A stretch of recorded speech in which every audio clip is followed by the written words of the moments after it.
Well, welcome. This is Michael Boyd, and I'm currently visiting the International Spaceflight Museum in virtual reality in Second Life.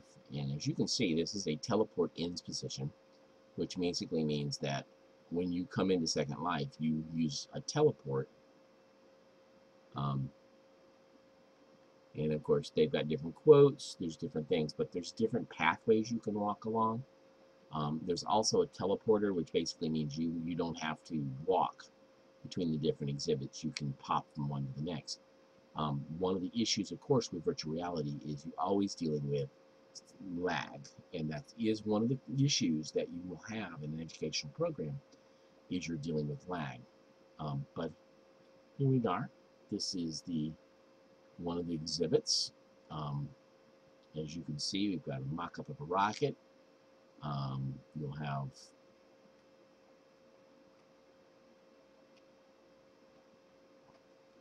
and this, of course, is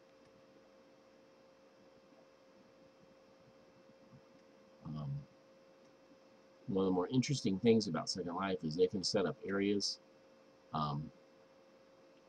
This is the Mars drive. It's talking about raise public awareness for a Mars mission.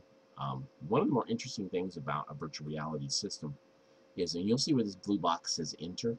When we walk into it, and you can see this is a mock-up. As you can see it,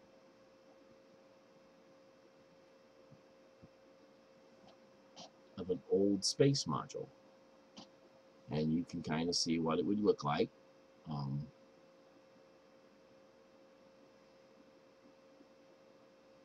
And the other thing that's, let's see if I can get this to, what's wrong with it? So you can look up top and you can see you can see the stars. One of the nice things about that. NASA.gov/Johnson/HWHAP for Houston, we have a podcast. Find all the episodes there and can listen on NASA.gov, also on SoundCloud and on iTunes. And this is Mission Control, Houston. And so that's kind of and of course there's live music and always live things playing. And this one they do a NASA podcast. If you walk over here to the other half of the Science Museum, of course you've got a landing module, an LEM from the moon flights.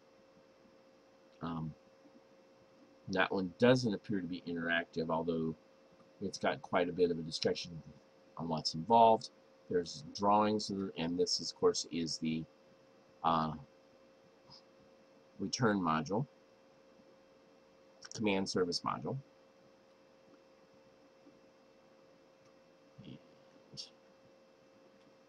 All right, well, I'm going to skip across here because there's nothing going on right now. On the other side here, if we walk across, and again, they do a lecture hall where they do events, and they'll have people come up and they'll show videos on those screens. You can also see what the last, there's the timeline. And currently, and they'll do simulcasts, and this is usually from rocket shots, but it's also a little bit of everything. And there's a reminder about not leaving stuff, and very much like a regular museum visit.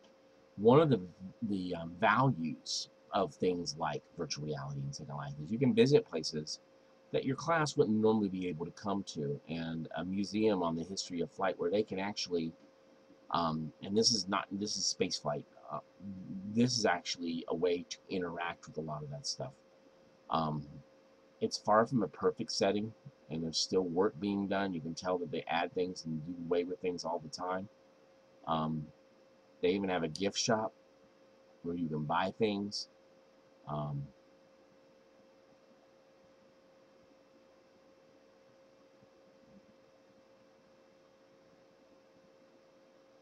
And then there's NASA over here across the bridge.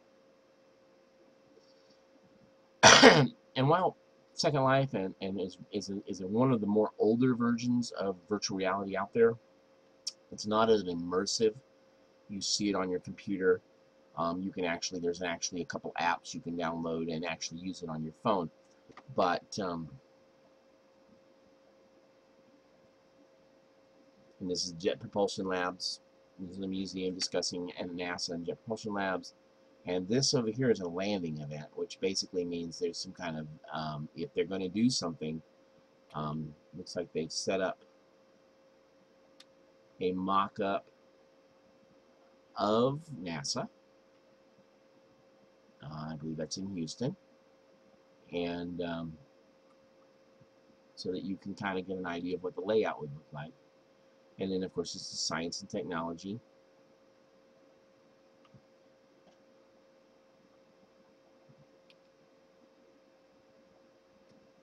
And that looks at the Goddard space flight. And I'm not spending a lot of time looking at the exhibits because I'm just giving you kind of a broad tour of what you might see in virtual reality. Again, it's not totally immersive. I mean, there's a different type, and and the one thing you will learn in Second Life is that even though we're at the Science Museum, it's not isolated. So you might, there's the virtual facility design feature. This looks like up here, if I'm looking right, we've got a rock coming down the road here. Modules. Hopefully it doesn't run me over.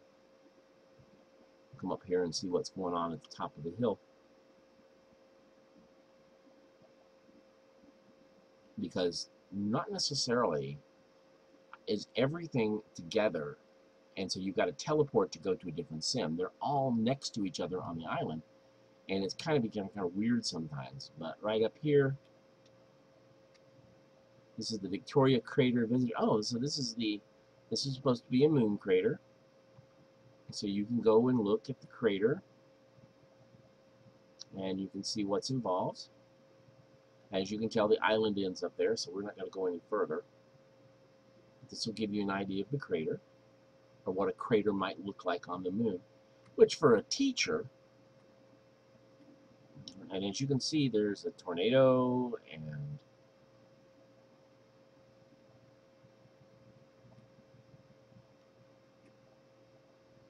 talks about Mars dust devils and a Mars airbag, and that's what that thing was. So it wasn't a rocks; that was a airbag used to as part of the landing. Okay. See, now even I'm learning stuff, and I assume that's seating like you would see in the Mars lander.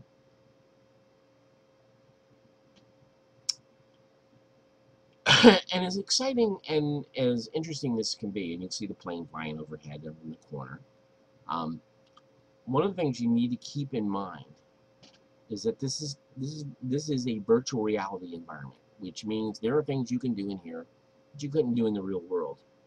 One of the exhibits in Second Life is actually an underwater ocean experience where you can go underwater and you can see, interesting, and all that's involved. Virtual reality isn't the greatest solution to all things. It is a tool you can use in the classroom simply to allow your students to explore in areas where they wouldn't normally get to. For instance, we're going to come down here real quick, but you'll see the module up there, and I'm not even sure. This is a space module. We're gonna end our tour with the space module here. We're not going to do the entire tour of the museum because, as you can see, it's huge, and a lot of this stuff is interactive, which basically means that you can.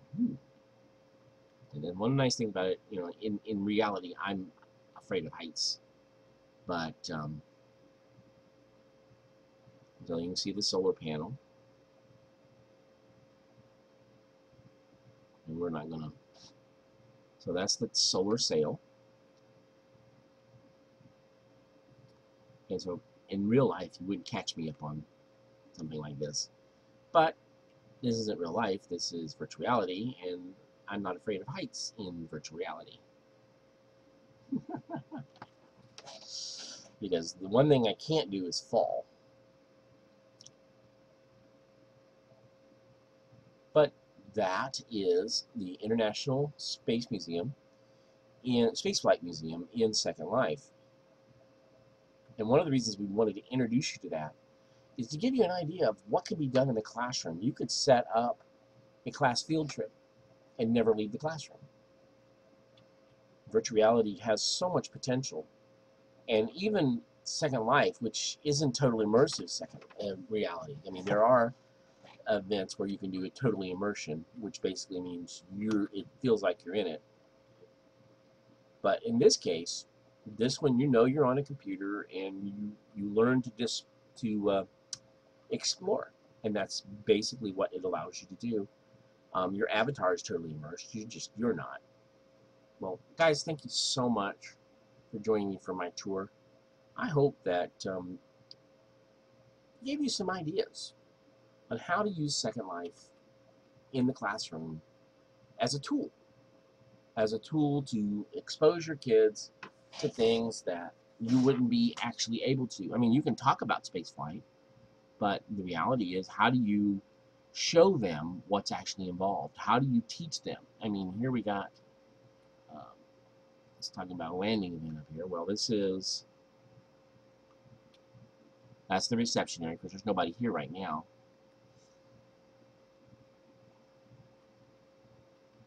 Okay.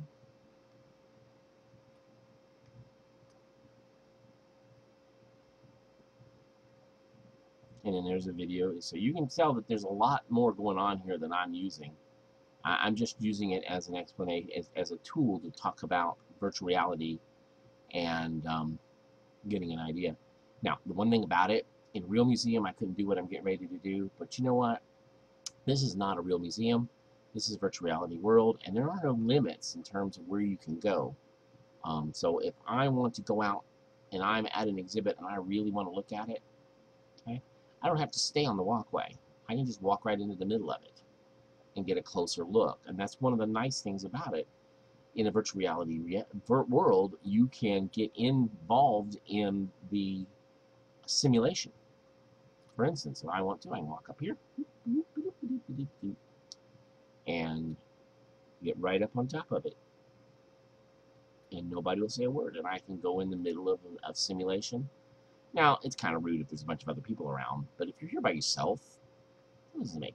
You go in, whoop, I look around, I go see the project and schedule and the launch and all that other stuff. And so I can look and see what's going on. Anyway, folks, thank you so much for joining us. I hope you've enjoyed your little tour of virtual reality in Second Life.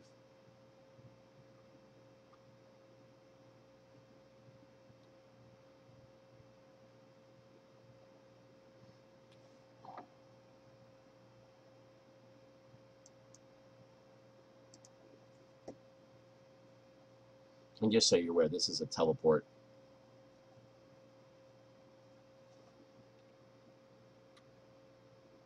If you overbrush or brush too long, you can actually encourage gum recede.